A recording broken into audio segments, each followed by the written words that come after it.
સન 2001ના પ્રારંભમાં જ આવેલા ભયાનક ભૂકંપથી ધ્રુજી ઉઠેલી કચ્છની ધરતી ઘણા મકાનો, મનુષ્યો અને મિલકતોને ભરખી ગઈ.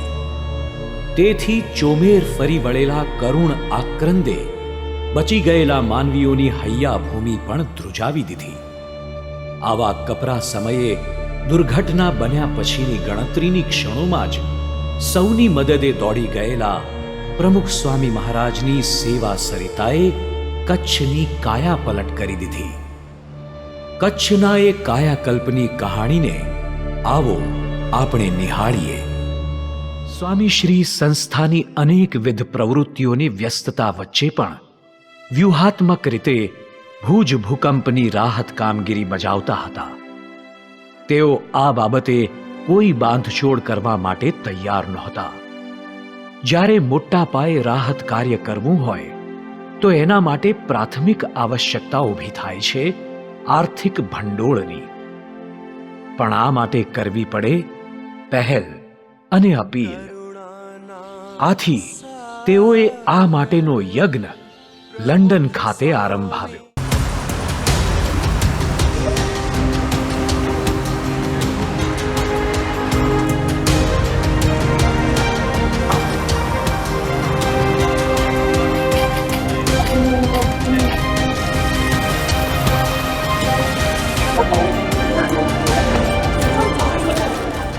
Yes, you come to the import of the plastic carpet material for the.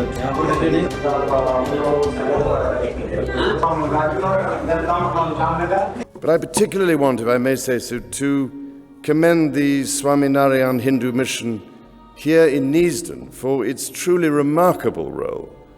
But the Hindu Mission has provided an extraordinary example of rapid and practical assistance without any administrative cost, which is the truly remarkable part. અહીં યુકેમાં house of કોમન્સમાં જે members of parliament હોય એ ભેગા થઈને debates પણ કરતા હોય છે. લગભગ એવરી વીક તે ભેગા થતા હોય છે અને એના રિપોર્ટ્સ પણ પબ્લિશ થાય છે. તો મંગળવાર 10મી એપ્રિલ 2001 એ દિવસે હાઉસ ઓફ કોમન્સમાં અમુક એમપીઝે આ રીતે આ અર્થક્વેક અંગે વાત પણ કરી હતી. એમાં ખાસ કરીને ડૉક્ટર રૂડી વિઝ એ બોલ્યા, I also wrote to the ministers about the enormous work undertaken in India by the BAPS Swaminarayan Sanstha, who had provided food, medicine, clothing and many other necessities to the survivors of the earthquake. All the volunteers offer honorary service and BAPS work with zero administration cost, which in itself is obviously remarkable. And therefore every pound that one donates goes directly and in full for the relief of the sufferers. પણ સ્વામીનું કેવું હતું કે એ જે spotlight ફેંકે ને, the hall world is created. અમને એવો અહેસાસ થઈ ગયો હતો કે આખી દુનિયા અમારી સાથે છે. You never feel lonely. એટલું બધું તમને હૂંફ આપે ને કે તમને એક અનુભૂતિ થાય કે આખી દુનિયા તમારી સાથે છે. સ્વામી શ્રીનું મૃદુ હૃદય ભુજમાં વસતા અસરગ્રસ્તોની વેદના અને સંવેદના બંનેને સમજી શકતું. સ્વામીશ્રીના પ્રયત્નોથી આપણા ભુજ મંદિરનો પહેલો ટેલિફોન જો આખા કચ્છમાં જો ચાલુ થયો હોય તે ભુજ મંદિરનો, અને ત્યાંથી બધાને પછી આપણે જાહેરાત કરી કે કોઈને કોઈના સગાવાલા સાથે વાત કરવી હોય તો અહીંયા આવીને વાત કરી શકે છે. ત્યાં માણસ બેસાડો, આજો સ્વામીની બીજી સર્વિસ.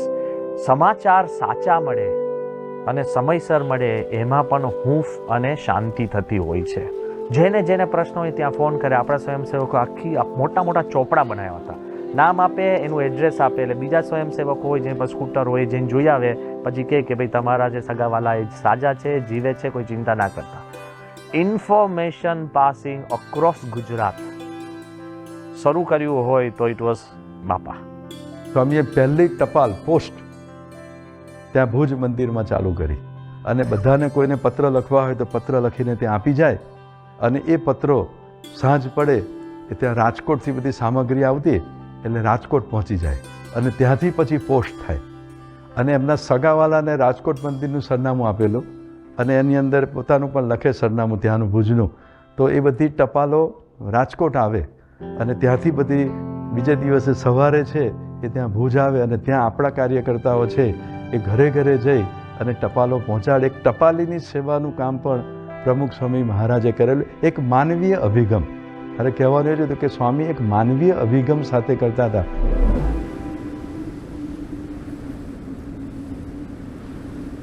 સવારે સ્વામી જેવા 6 વાગે સ્વામી જાગ્યા અને સીધો સ્વામીને ફોન કર્યો, શું ચાલે છે? એટલે મેં સાંજ કીધું, મેં કહ્યું બાપા અહીંયા તો યુદ્ધના જેવું વાતાવરણ છે.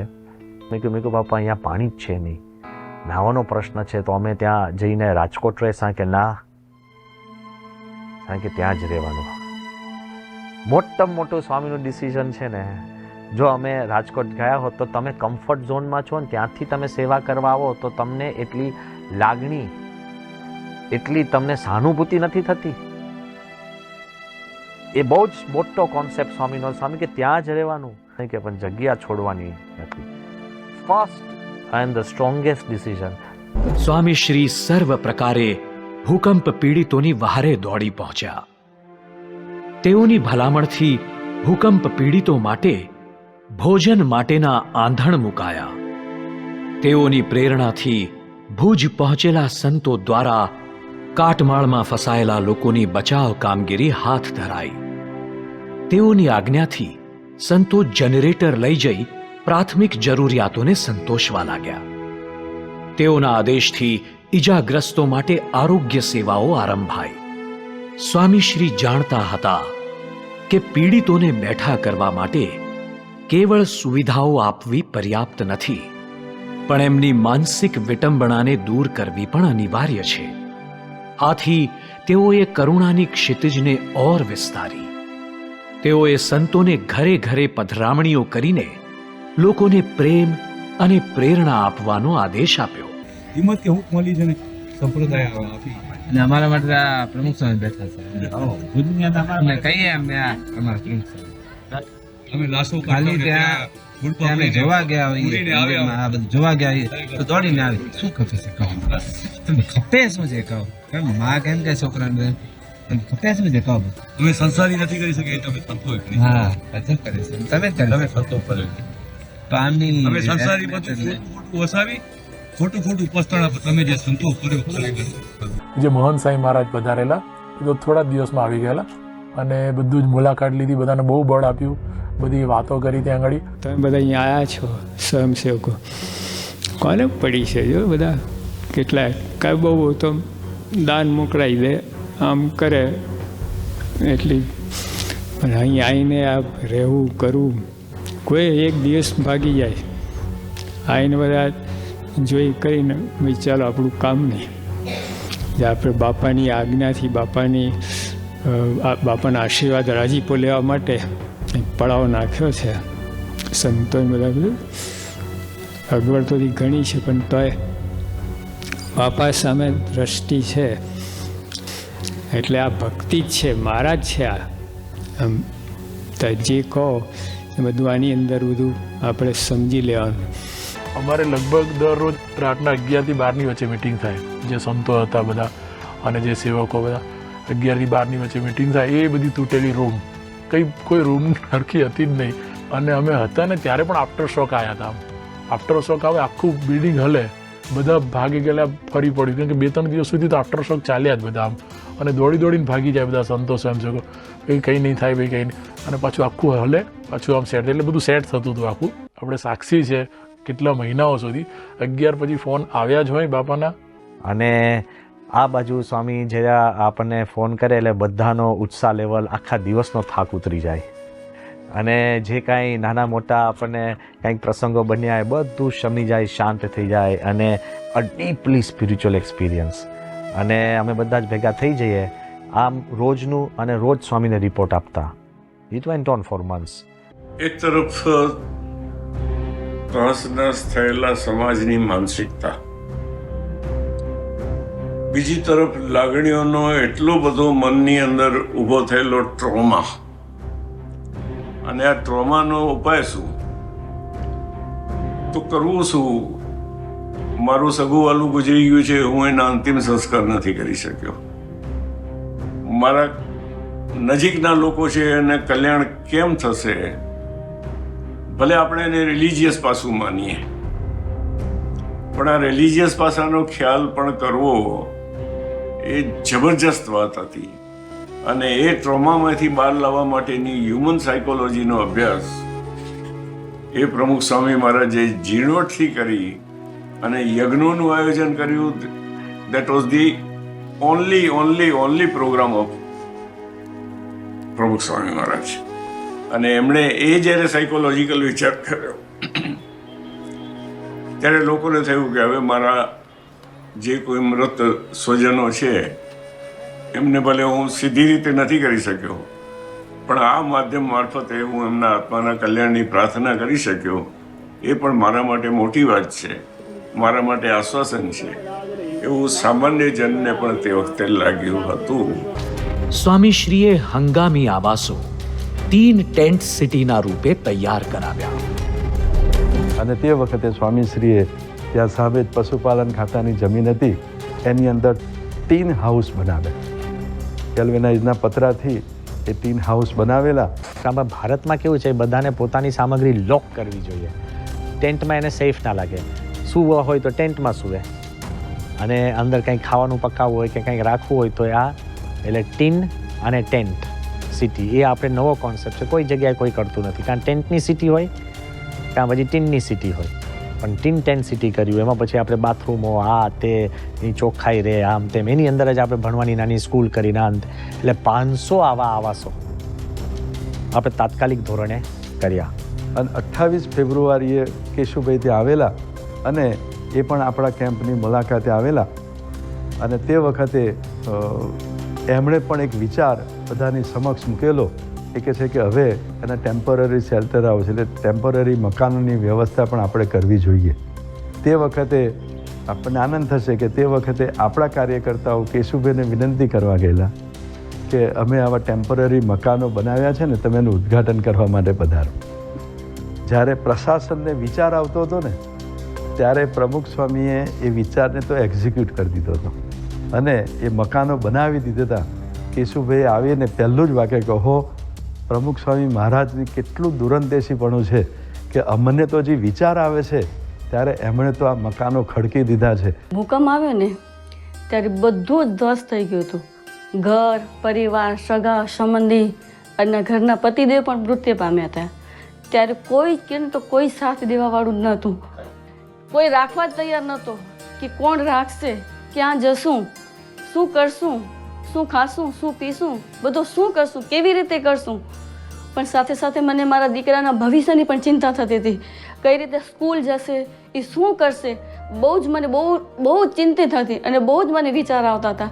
ત્યારે પછી થોડા ટાઈમ થઈને અમને સમાચાર મળ્યા કે BAPS સંસ્થા છે ને એ ટીન સિટીમાં ટેન્ટ ઊભા કર્યા છે, તો ત્યાં આપણને મકાન પણ મળી જશે અને રહેવાનું મળી જશે, ખાવાનું મળી જશે, પીવાનું મળી જશે, સૂવાનું બધું જ મળી જશે. પણ એક આ સંસ્થા કહે છે કે BAPS સંસ્થા જે હતી ને એ જ મારો સહારો બનીને ઊભી રહ્યો, એ જ મને સાથ સહકાર આપ્યો, એને જ અમારા બંને મા દીકરાનું ભવિષ્ય સુધાર્યું.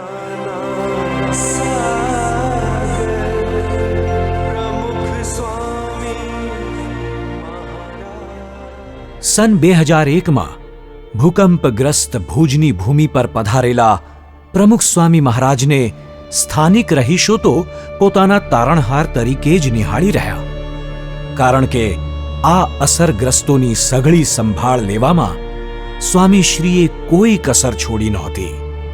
તેથી ભુજમાં સ્વામીશ્રી પધારતાં જ તેઓ પર વધામણીનો વરસાદ વરસી રહ્યો. તેની વચ્ચે વહી છૂટેલી સ્વામીશ્રીની અનુકંપાની અમૃત ધારાથી આવો આપણે તરબતર થઈએ.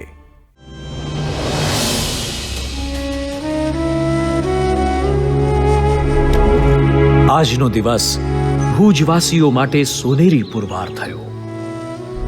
આમ તો જ્યારથી ભૂકંપ આવ્યો હતો ત્યારથી જ સ્વામીશ્રીનું મન ભુજની શેરીઓ અને ગલીઓમાં આસન જમાવીને બેઠું હતું. પણ આજે તો તેઓ સ્વયં જ આગ્રહપૂર્વક ભુજ મુકામે આવી પહોંચ્યા.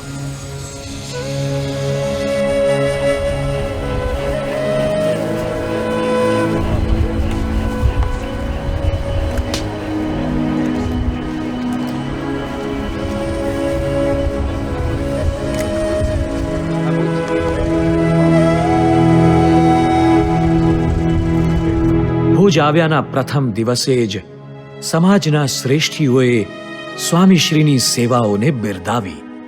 માનવ સમાજના ઉત્થાન માટે આટલી બધી જય ફુમરની વયે જો કોઈ કામ કરી શકતું હોય તો પ્રમુખ સ્વામી જેવા મહારાજને જોઈને અમારા જેવા યુવાન વયના માણસને પણ શરમ આવે કે સ્વામીજી આ ઉંમરે આટલું બધું કામ કરતા હોય તો અમે કેમ બેસી રહીએ. 26/1/2001 ના 9 વાગે, પોણા 9 વાગે જે ધરતીકંપ થયા પછી 12 વાગે સીધી ખીચડીનું પ્રસાદ.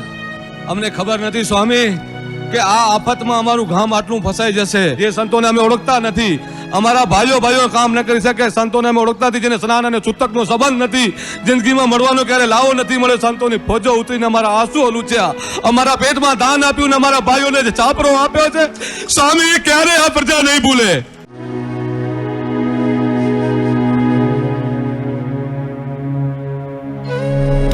સંસ્થાએ તો એક પોતાની ફરજ બતાવી છે કે આવા સમયે દરેક મનુષ્યને કંઈક મદદ કરવી જોઈએ.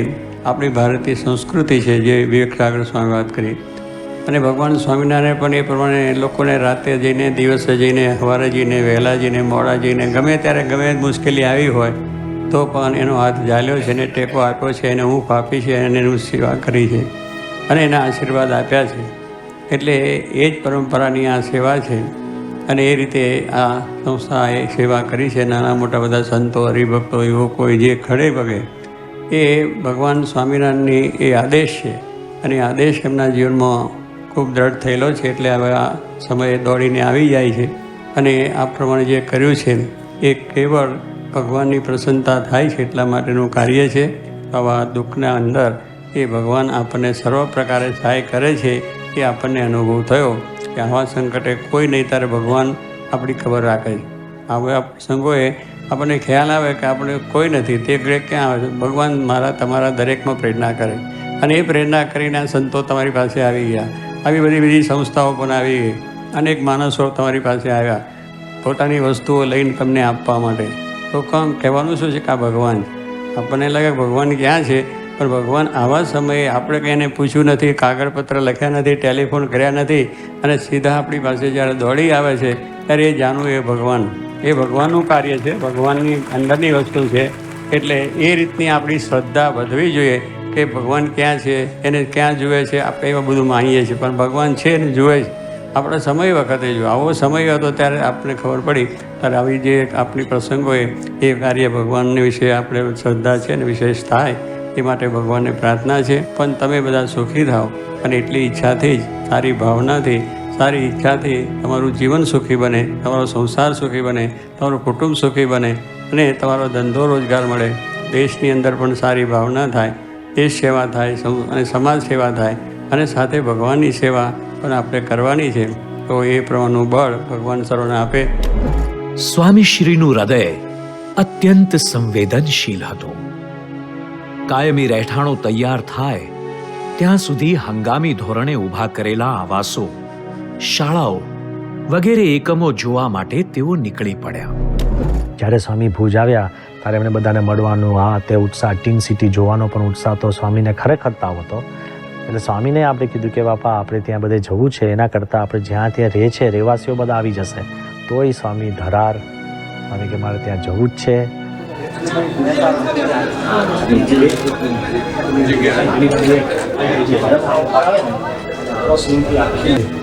એટલે પછી એમને વિનંતી કરી કે આપ પધારો ને જુઓ. પછી અહીંયા આવે પછી એમણે તમારું સાયન્સ કામ બરાબર કર્યું.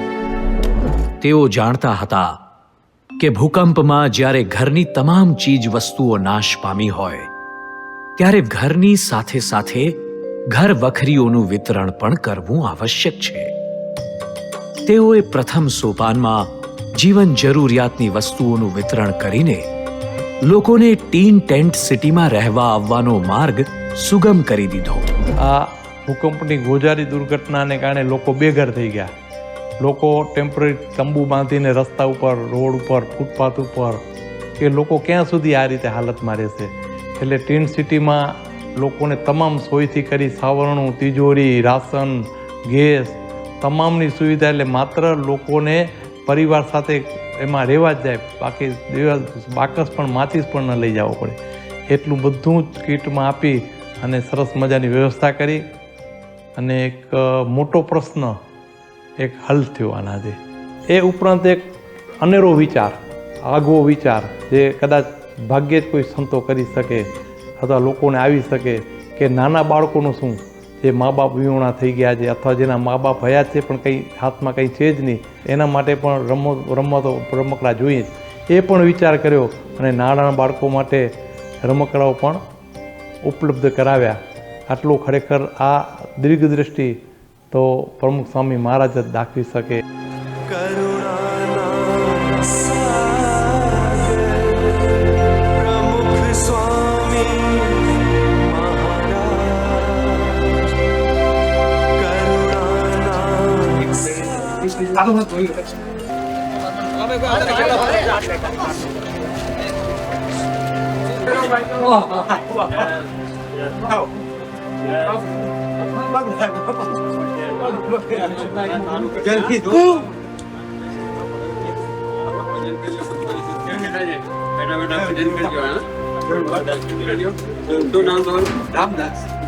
માથામાં હાથ ફરાવી અને કીધું હવે તમને કોઈ મોટી તકલીફ નહીં આવે જિંદગીમાં, કોઈ નહીં આવે અને તમે ચોક્કસ હાલશો નહીં, દોડશો એવા મને આશીર્વાદ દીધા. સ્વામી શ્રી ભુજના તત્કાલીન કલેક્ટર શ્રી અનિલભાઈ મુકીમની ઓફિસે તેઓના નિમંત્રણને માન આપીને પધાર્યા. And I requested Pramukh Swami Maharaj to come to inaugurate it, and he readily accepted it. And he came there, spent so much of time, so much of warmth he had. He visited every corner of that house, and we all felt so blessed at that time. I have no words to express that.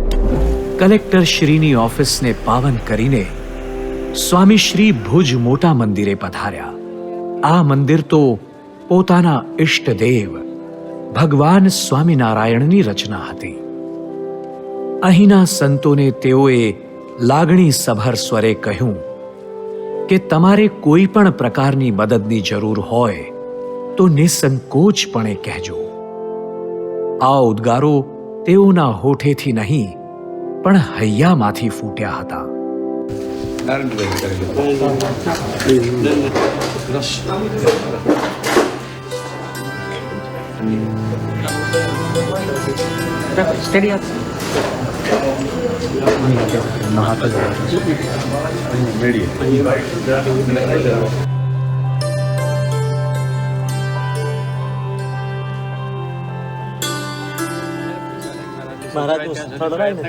ત્યાં તો કરવાનું છે, ત્યાં તો મંદિર તો રહેવાનું, અહીંયા થશે તો ત્યાં મંદિર તો ખરું,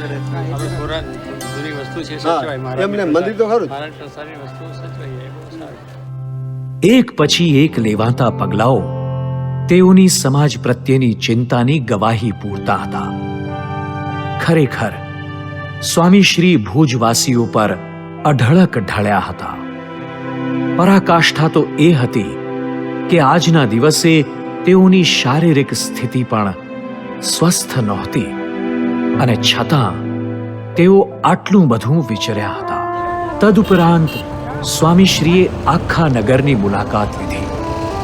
તબાહીનો તાગ મેળવવા અને આગામી સેવાઓના આયોજનો કરવા. માર્ગમાં દ્રષ્ટિગોચર થતાં પીડિતોને પણ મદદ કરવા તેઓનું હૈયું અને હાથ બંને દોડી પહોંચતા. વચ્ચે વચ્ચે વ્યવસ્થાપકોને પણ જરૂરી સૂચનો તેઓ દ્વારા અપાતા રહેતા.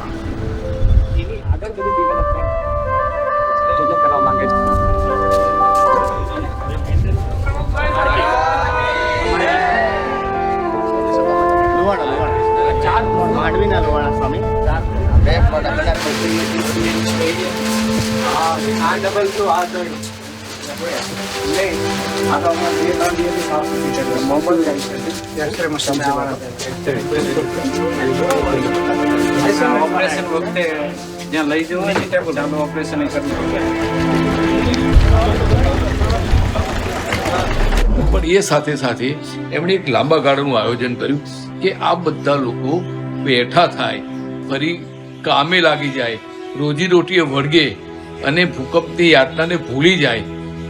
એટલે પ્રમુખ સ્વામી મહારાજે વિચાર એવો કર્યો કે લોકોને નવું કામ શીખવાડીએ અને કદાચ જે લોકો પરંપરાગત જે કામ કરતા હોય, કોઈ સુથારી કામ કરતું હોય, કુવાડીથી લાકડા કાપવાનું કામ કરતું હોય, કોઈ મોચી કામ કરતું હોય, કોઈ ચમારનું કામ કરતું હોય, તો એને એની જરૂરિયાતના સાધનો પણ આપીએ.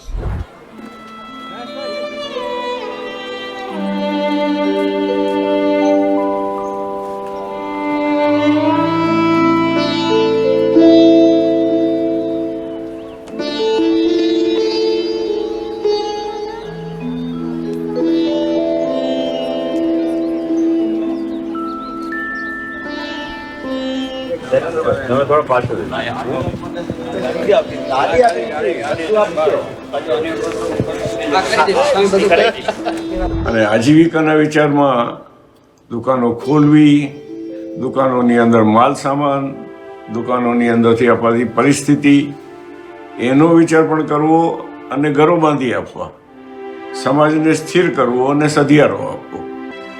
તેઓએ વ્યવસ્થાપકોને એક અભૂતપૂર્વ સૂચન કર્યું, જે સૂચન તેઓની સર્વ પ્રત્યેની લાગણીનો અનુભવ કરાવી ગયું. મીનાબેન ભાવસાર કરીને આપણા મોટા હરિભક્ત બેન છે, એને નીતાબેન શાને અને વાંકાનેરના એક બેન હતા જેનું નામ અત્યારે મને યાદ નથી, એ જે બેન છે એમને એવા 3-4 જણને કીધું કે તમે એમની સાથે રહો, તમે એમની સાથે જાઓ અને બહેનોને પણ શું શું જરૂર છે એ તમે જાણો. સ્વામીશ્રીની કરુણાનો પનો હવે ઓર વિસ્તર્યો. તેઓની પ્રેરણાથી સંસ્થાએ 11 ગામો અને 4 વસાહતોના નિર્માણ કાર્યની જવાબદારી શિરે ચઢાવી હતી. તો મને બિલકુલ યાદ છે કે જે ગામડાઓ પસંદ થયેલા એટલા બધા અવાવરૂ વિસ્તારોમાં હતા. દેવીસર કરીને એક ગામડું હતું, મને યાદ છે કે મેઇન રસ્તાથી 12 કિલોમીટર અંદર, અને ત્યાં કોઈ ધૂળિયો કેડી પણ ન લાગે કે ભાઈ અહીં વસાહત ક્યાં હશે, આ સ્વામીજી આપણને ક્યાં લઈ જાય છે એમ થાય. અને 12 કિલોમીટરની ડ્રાઇવિંગ પછીથી વસાહત આવે ત્યારે આપણને એક અહોભાવ થાય કે આ સંતો વિચરણ કરતા બધે પહોંચ્યા હશે. આપણા ધર્મની નેટવર્કને લીધે લોકો સુધી આપણે પહોંચી શક્યા કે જ્યાં કોઈ હજી સુધી પહોંચ્યું નહોતું. એટલે જે ગામડાઓને પુનર્વસન માટે સિલેક્ટ કર્યા એકદમ એમ કે નજીકના કે એકદમ કન્વિનિયન્ટ એવું નહીં, ખરેખર જેમને જરૂર હતી એવા ગામડાઓ શોધી અને ત્યાં સુધી પહોંચવું સામેથી, એ પહેલી જ મારી એક લાગણી જે હતી પોઝિટિવ કે આ બહુ અદ્ભુત કહેવાય એમ કે અહીંયા કલ્પનામાં પણ ના આવે કે હવે તો રણ આવી ગયો, હવે શું વસાહત હોય એમ. એવી બધી વસાહતોને જે રીતે અપનાવી. અમે તો ગામનો નકશો લઈને સ્વામી પાસે ગયા, સ્વામી આટલા ગામો નક્કી કર્યા છે, આટલા ઘરો બનાવવાના છે, આ રીતે આયોજન કર્યું છે. સ્વામીજીએ કહ્યું કે તમે આયોજન તો કર્યું પણ મારે કહે છે કે બેરેક ટાઈપ મકાનો નથી બનાવવું. મકાન એક લાઈનમાં બધા મકાનો બનાવી દે તો મકાનો એવું બનાવે ને તો એને એમ લાગે કે આ ભૂકંપો મને મળેલા છે. એનું ઇન્ડિવિજ્યુઅલ મકાન હોવું જોઈએ, એ સારું મકાન હોય, જેને સંતોષ થાય એવું મકાન થવું જોઈએ. તમે એ રીતે પ્લાન કરો. બીજું, આખો પ્લાનિંગનો પાર્ટિસિપેટરી એપ્રોચ કરેલો કે સૌથી પહેલાં આપણે ત્યાં જતા, ત્યાં સભા ભરતા, એમાં સંતોની હાજરી એક સેતુ બાંધવાનું કામ કરતું, આપણે લોકો સાથે વાતચીત કરતા. સ્વામીએ એની રહેણીકરણીનો પણ વિચાર કર્યો, એની સંસ્કૃતિનો પણ વિચાર કર્યો અને ત્યાં પછી ઘરે ઘરે બધાને મોકલતા અને સર્વે કરાવતા કે એની સંસ્કૃતિ કેવી છે, એને કેવું ગમે છે, કેવું મકાન છે, એના મકાનના બારણા કેવા છે, એની રહેણીકરણી કેવી છે. ત્યાં કચ્છમાં કહેવાય છે ને કે ભાઈ મકાનની અંદર સંડાસ બાથરૂમ ના બનાવે, એ જુદા બનાવે. તો સ્વામી કે આપણે જુદા બનાવો, નહીં તો તારો સંડાસ કોઈ નહીં વાપરે કે છે. કે રસોડું છે સાઈડમાં હોય જુદું, કારણ કે એમાં છે ને પેલા લાકડા સળગાવવાને ધૂણી થાય, એ પણ આમ જુદું, મકાનનો જ એક ભાગ હોય પણ જુદું બનાવ્યું.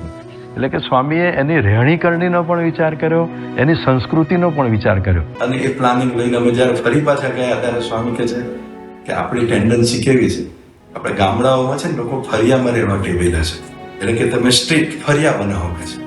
એટલે અમે આખી ફળિયા બનાવ્યા જુદા જુદા. કેટલું બધું સ્વામી ડિટેલમાં જતા હતા. અમને એમ થયું કે સ્વામી શું વિચારે છે. પછી એ રીતે કર્યું કે કોને કોની સાથે રહેવું.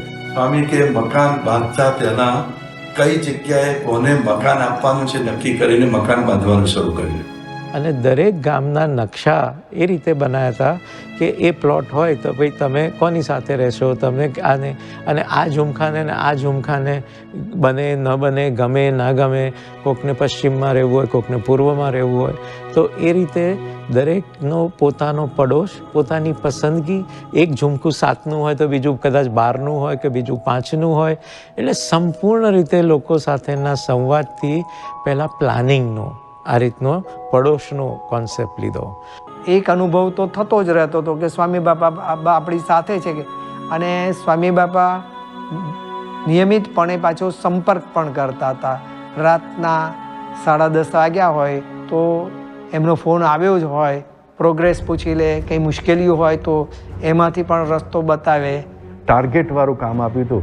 લગભગ 4000થી પણ વધારે મકાનો બનાવવાના હતા, 500 સ્કૂલના ઓરડા બનાવવાના હતા, કોલોનીઓ બનાવવાની, એમ 85 સાઇટ ઉપર કામ ચાલતું હતું.